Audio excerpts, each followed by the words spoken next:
say who we are. Yeah, Carlos Acuna, I'm an architect and medical planner for Sathir, which is a leading group with ample experience on design and build, construction, maintenance and operation of healthcare facilities across North America, South America and Europe. Yeah, hi everyone. I'm sorry I can't be with you today. My name is Michael Woodford. I'm as is already mentioned, an architecture partner at White Architecture. In case you're not aware, we're a Scandinavian practice established in Gothenburg in Sweden, and we've been working with many healthcare projects across Scandinavia, most notably the Karolinska Hospital in Stockholm, and recently completed New Malmö Hospital in Malmö, and I'm delighted to lead our London office where we're working with projects as mentioned such as Cambridge Children's Hospital. We recently started the new Women and Children's Hospital in Truro, and yeah, I'm delighted to be working with Carlos and the CICIA team on the Velindre Cancer Centre. So I'm going to hand over to Carlos, and we're going to tell you a little bit about it. Okay. So today, healthcare buildings are on the forefront of sustainable design, with the NHS, with net zero building standard leading the way in the low carbon healthcare design.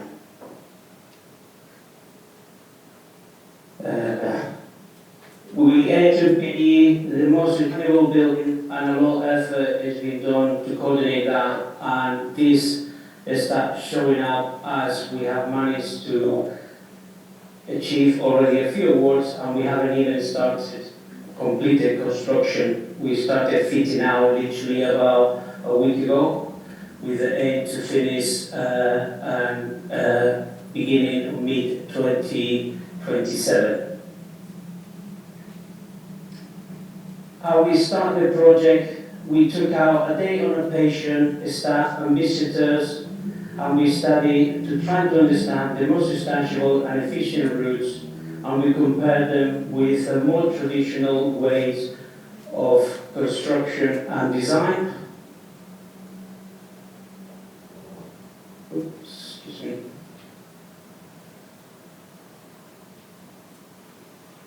Sorry, a little bit of a problem with the slides.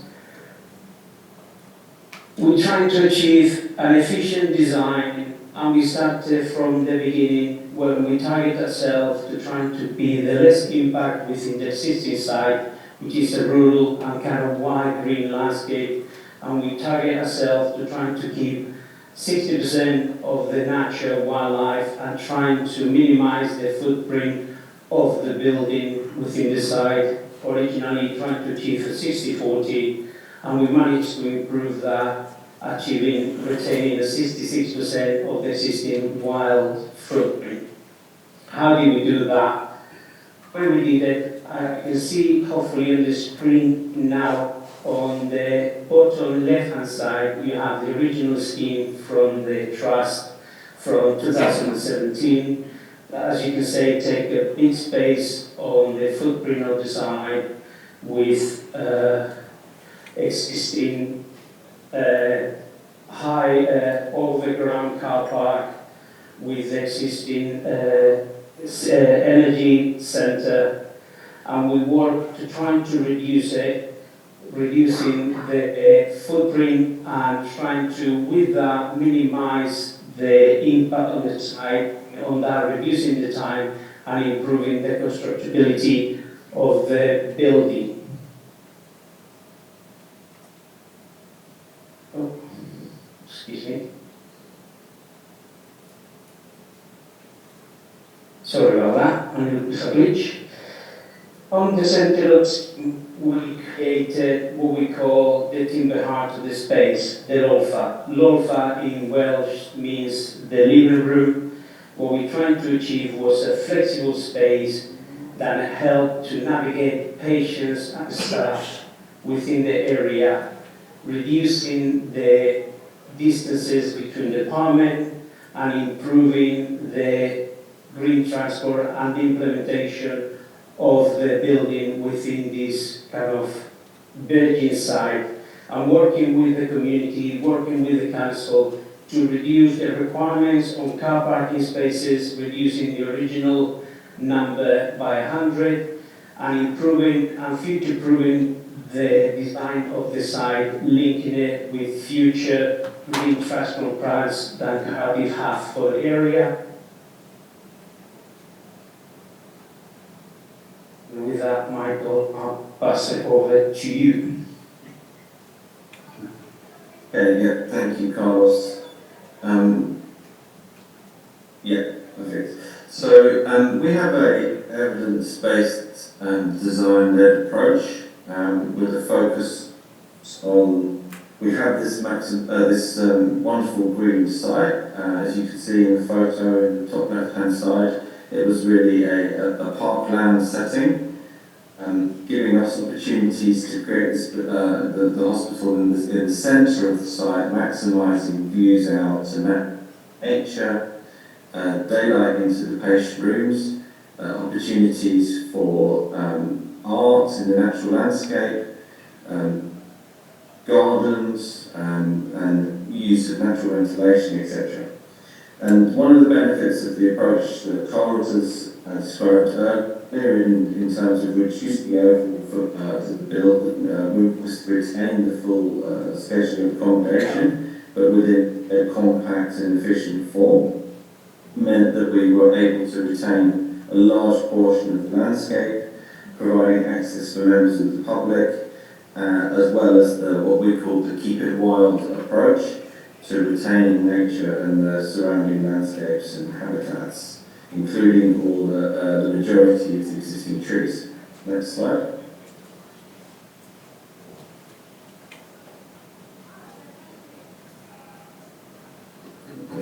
Change. We worked, I'll just carry on, hopefully the slide will be clear. We worked very closely with our colleagues across all the different disciplines within the design team. So in terms of healthcare planning, we looked at how we could group departments and different areas of the schedule of accommodation as efficiently as possible around this central heart space, shown here in green, which was became known as the LOLFA or the living room, and this was able to maximise adjacency, efficiency, and reduce travel distances. Next slide. We also worked together with our structural colleagues to look at how different areas of the building could be accommodated within different structural systems to minimise the carbon footprint. The client team was pushing to have as much timber in the building as possible, given that this is a cancer centre and we have lots of restrictions around equipment and equipment vibration. That was quite difficult, but we did manage to achieve 9% overall timber structure. And then we have so that's what's shown here in the middle is the low-tech spaces, but then we have medium-tech spaces which are for the inpatient rooms, and high-tech spaces for the net bunkers. Even there, we have minimised the carbon footprint and used a modular block solution to support DFMA and the future adjustment and demountability of the space. Next slide. We use a passive design approach, so working with different aspects of the orientation of the site, so how could we minimise overheating from the have high thermal mass, good air tightness, maximise the use of green roofs, natural ventilation where possible, or cross ventilation. The footprint of the building is approximately 10,000 square metres, and more or less the whole of the roof is accommodated with PV panels. Next slide.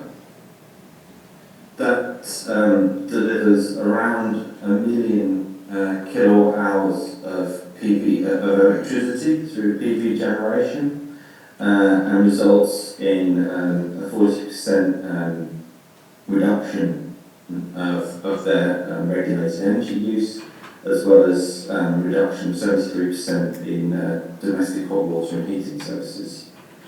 Next slide.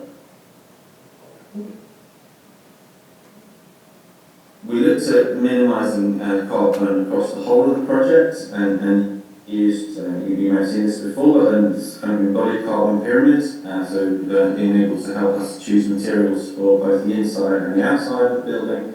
So the high carbon materials are at the top of the pyramid, like aluminium and cheap metals, and at the bottom we have the lower carbon materials like timber, for example, but we're also using recycled materials and reclaimed bricks in elements of the facade, and we tried to assess every single product, both internally and externally, using environmental product declarations or EPDs, and then to put them into this hierarchy to help both us decide and communicate with the client team. Next slide.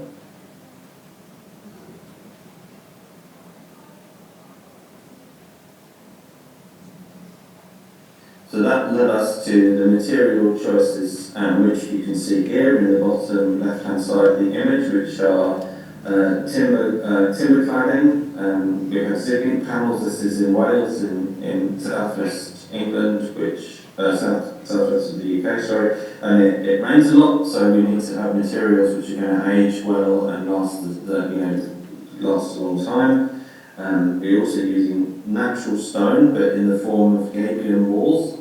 So these are stones which are a byproduct of the stone industry. They're sourced locally and into Oscott and for the base of the building.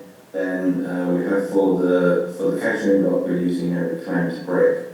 So this language of the external language of materials in the building was as local as could possibly be and as low carbon as could possibly be.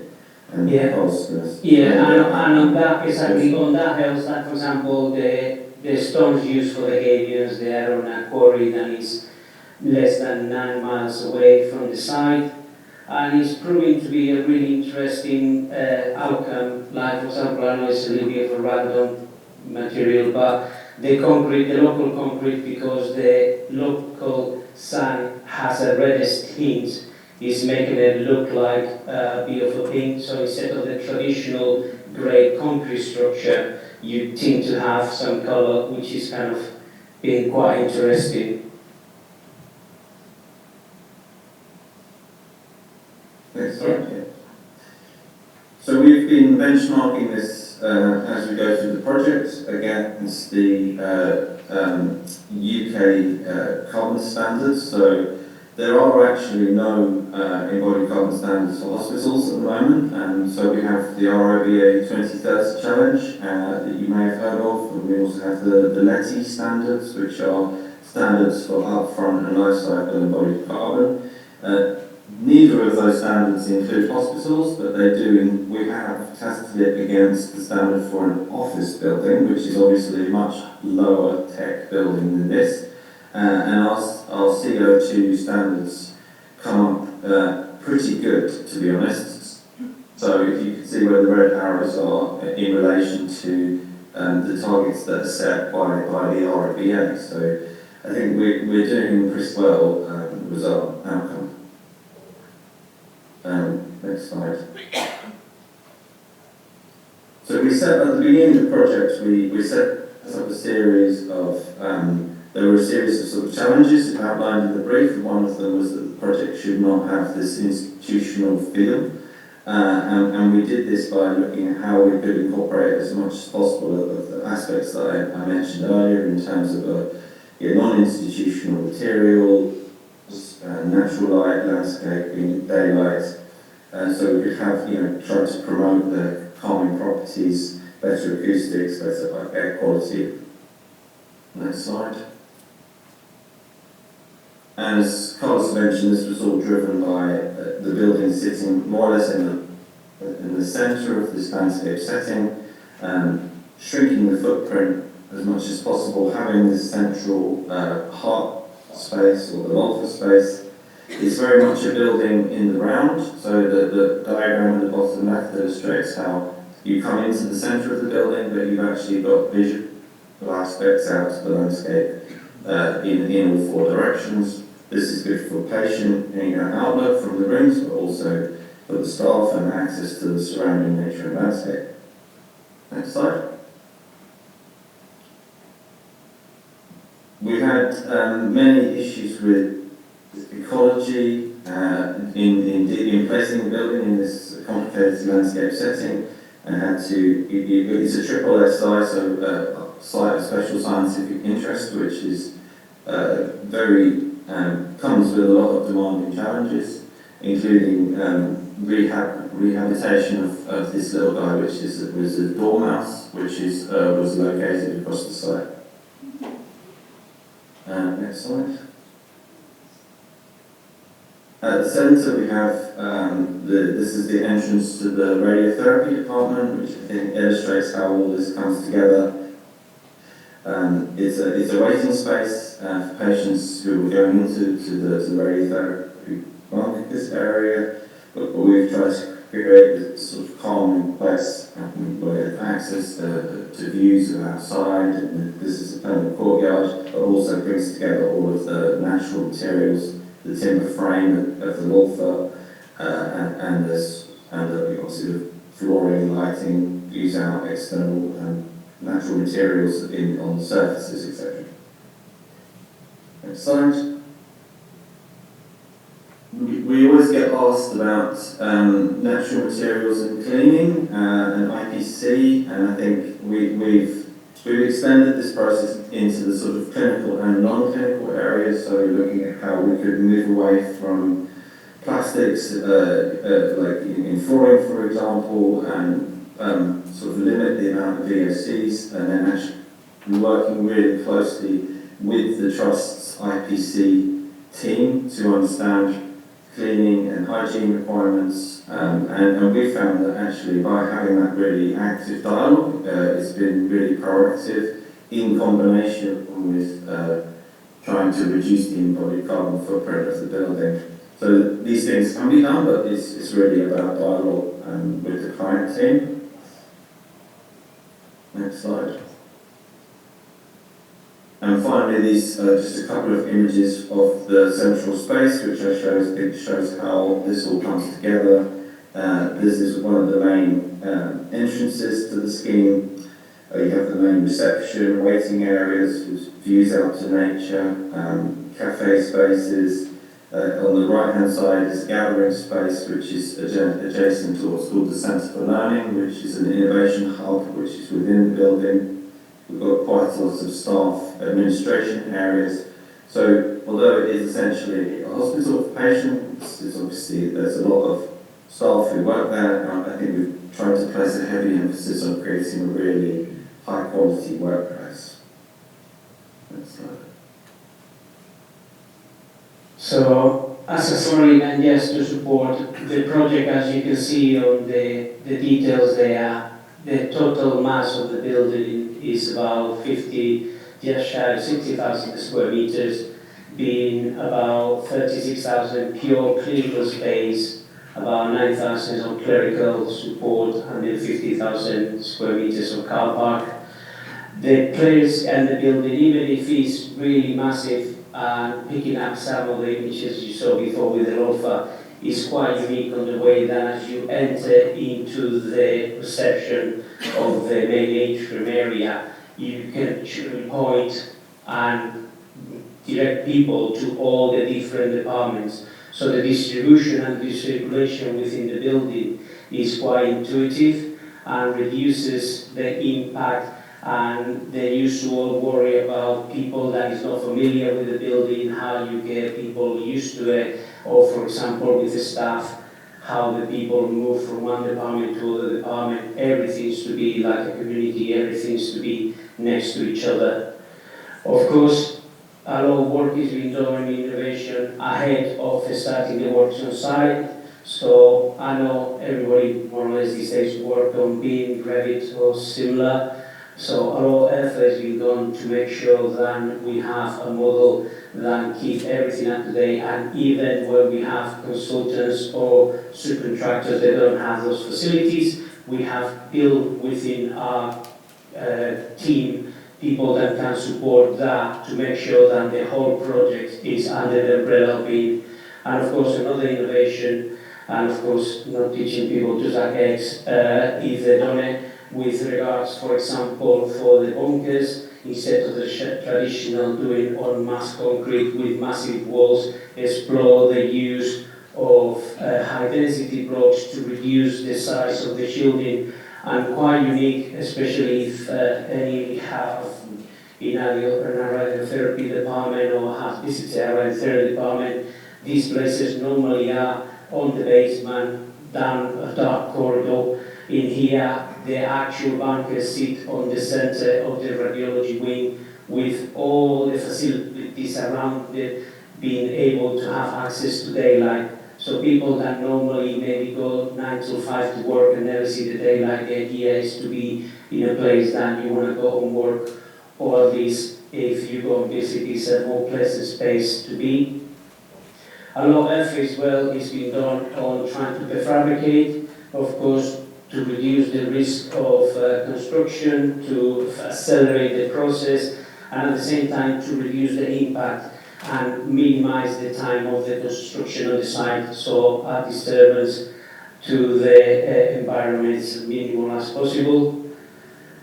And of course, I couldn't finish the presentation without talking about the effort that the team has done, not only with the trust, with the authority, and with the design team in elaboration. It's been a lot of effort with the community, with building a building, not for us, but for the people of Cardiff, the people of Wales, and it's been a lot of effort placed and trying to be quite innovative. I have to say, with experience in other projects, first time I see this, so we have a dedicated website. We have been talking to the community, inviting them, getting involved through the process. And some of those, again, you can see on the image there, the effort is being done to trying to make sure that people is aware of and trying to promote the community feeling and spirit. And for example, I was a little bit of a spirit, but I was quite surprised. We have a visit from a university late last week, and we were showing them around, and it was quite shocking to find out that the average age of a construction worker in the UK is 46 years old. So as you can see, the idea of promoting it, we've been inviting schools, and it's been a lot welcome. We've been talking to universities to show that every career has different approaches, and how we can bring what we're doing within the team and within the hospital. It is something more than not just a building, but it is something as a legacy. And with that, I think we're ahead of time. Thank you, everybody.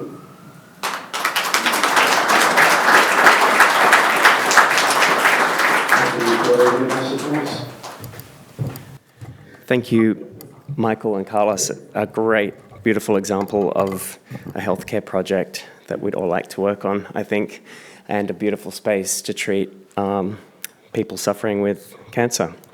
We do have some time for questions. So I'm going to reach out to the audience and see if anyone has any pressing questions straight away. You will need to speak into a microphone so Carlos and Michael can hear us. Michael and Carlos, it's Kate Copeland here. Nice to see you again, even online. You've talked about the location of Velindre and the park setting, which is wonderful. I'm just wondering what the linkage is with local or other hospitals, because we all know that sometimes cancer patients have to have other types of treatment. What's the proximity to the other hospital networks? That's a good question on the way that we, of course, the trust have opened a satellite centre. I'm trying to think, and don't quote me that, I think it's about 50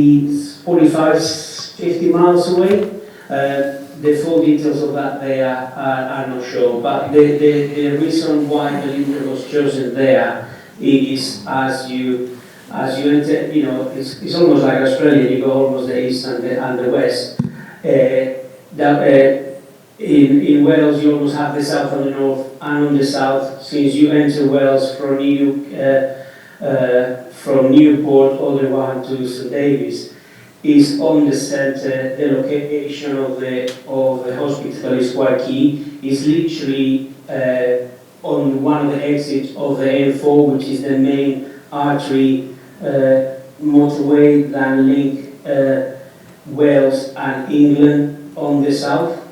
So a lot of effort has been done to make sure that location wasn't just accidental. It's literally with that, and of course there is other hospitals within Cardiff and Swansea, but the idea is Velindre will be the main cancer centre for Wales and definitely South Wales.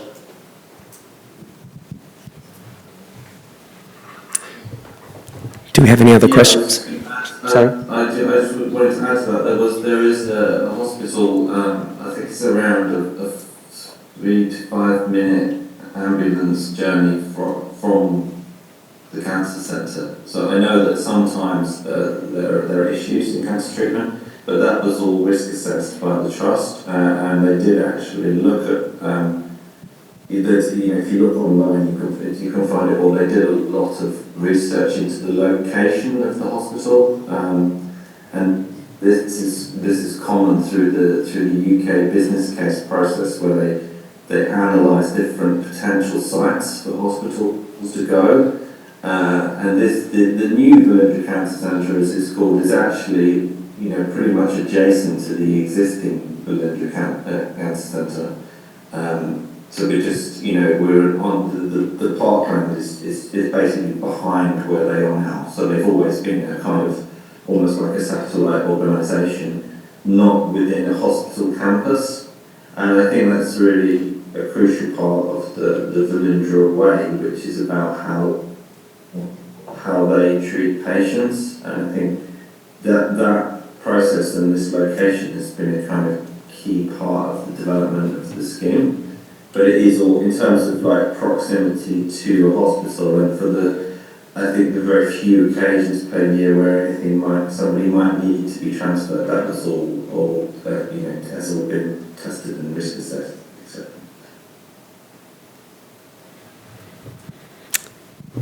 We have another question. Hi, thank you for the presentation. My name's Dr. Anita Van Dyke. One of the things that I find interesting about this is definitely the patient side when we talk about benefits realisation. So I think one of the questions I have is, have you measured the wellbeing factors or the patient factors associated with this, and what are the headliners, I guess, in terms of any benefits that you're seeing?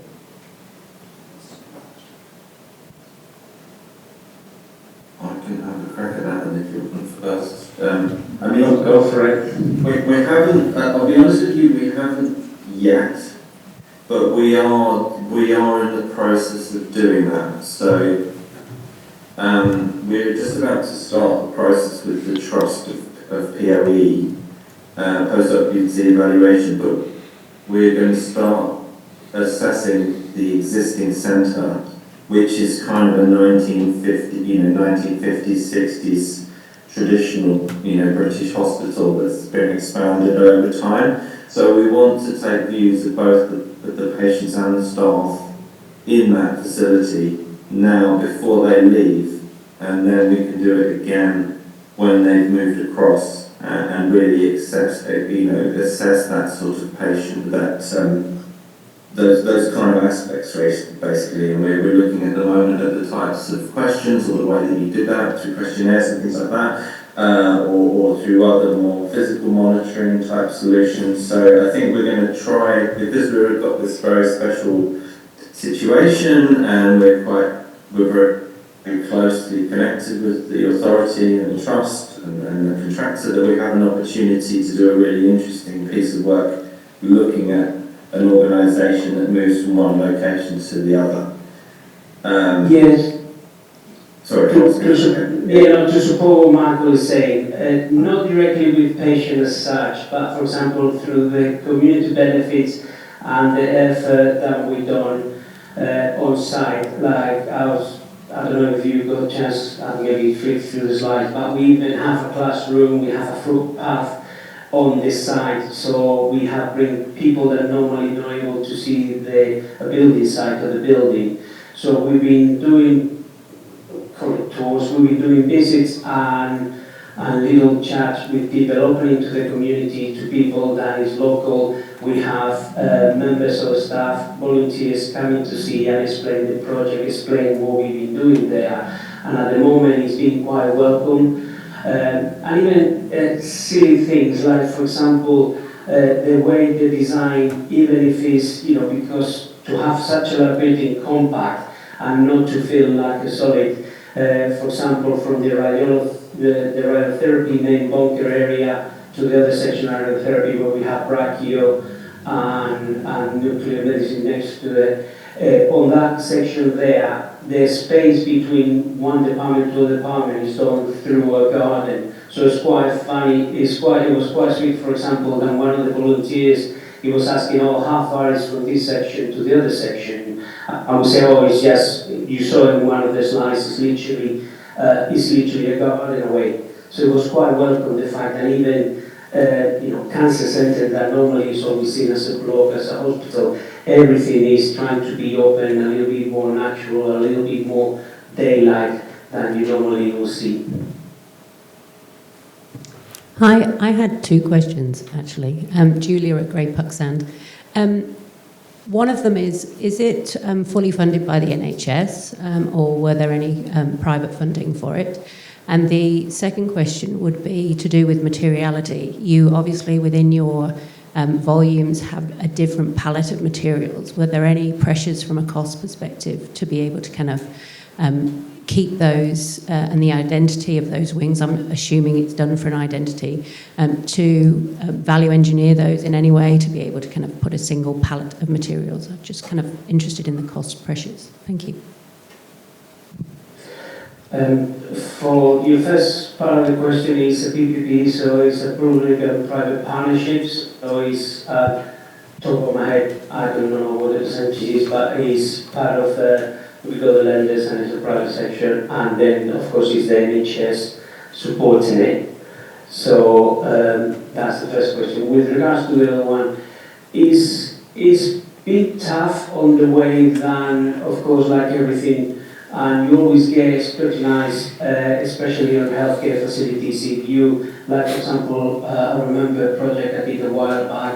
We have a massive atria, we got a lot of criticism, we're spending money on an atria, what you guys use it to buy MRIs and things like that. So there is a lot of effort going, and we have, going back to one of the slides, we embedded Presto, which is a cost software link with the BIM model. So every time we do design, every time we do any revision, any there, we can easily check what the numbers are, make sure we keep within the budget. And at the same time, we've been quite thorough, and I would say it took a bit of time to get financial closure, to make sure that we get the best value for money, that the money is spent on materials, not because just you want to have a lovely wooden atrium, you pay for it. It's make sure it was the right solution, not only from a sustainable, from a carbon footprint, but at the same time within the budget, that we don't spend the money, freely on just making the building look nice. All right, I think we... I would just add, if I could just, have you got 2 minutes or? Yes, go ahead. Just add a couple of comments on that. On the first point, yes, Carlos says this is PPP. I think it's interesting because we're working on several projects in the UK. This has been by far the quickest. The others are fully NHS funded, and they go through the business case process under the NHS. Some are fully funded, some are partially funded by the NHS, but this is the only one that I'm aware of in the UK since the kind of PFI era that has gone through the PPP process. Oh, actually, sorry, I told a lie. There was in Scotland. They were running PPPs. But it's kind of interesting that that England hasn't gone, or the NHS England hasn't gone the PPP or PFI route, and they're all centrally funded by the government. And on the materials, I think it was very much, as you say, kind of a planning matter and an identity matter. It wasn't easy to get, building planning in this location, and the City of Cardiff wanted a high quality building, which I think we've achieved. But the cost, I think the cost drivers in these projects are heavily around square metres, and as we sort of explained in the presentation, this is a really efficient building. It's not gratuitous in its use of, particularly in the length of facade. So in comparison with the benchmark scheme that we had, I think there was 28,000 square metres of facade in that, and this is more like 21,000 square metres of facade. So it's like drastically reduced I know what you're seeing are high quality materials, etc., but actually in the process, we did really reduce the building a lot, and the impact of the building. So that was always, hand in hand with the carbon story was also the building efficiency story, I would say. All right, one more question. Julian. Thank you for the presentation. Fantastic building. Just if you could elaborate a little bit more on the use of timber in the project and the journey that took. Clearly you talked about the benefits in terms of carbon, but it'd be interesting to see that lots of times we aspire to do very similar things, and just good to get your insights on that. That's you touching a nerve on that one, because I have to say, having the timber has not been an easy ride, especially because, of course, the requirements and being in a hospital and the legislation and all the hoops you need to do in order to achieve the requirements, especially for fire, to give you an idea, it's been tricky. It's been used as much as we could, trying to keep it with reason, like I say, because as well, being a cancer centre and the equipment we have is quite heavy, so of course concrete is always the more cost effective, or let's say reasonable way to use when it comes to that type of construction.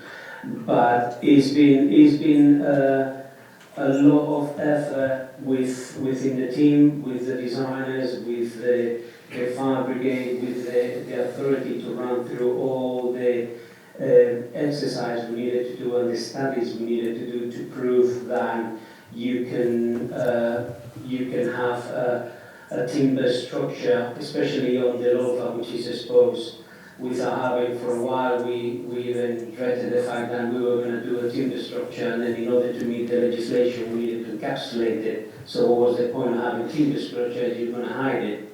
So it's been tricky, but I think, like I say, by collaboration, by communication, by trying to get involved all the peoples and make the decisions, we were able to at least retain it where we could, and of course just a balance of how much need to be encapsulated and how much can be exposed and where can be used.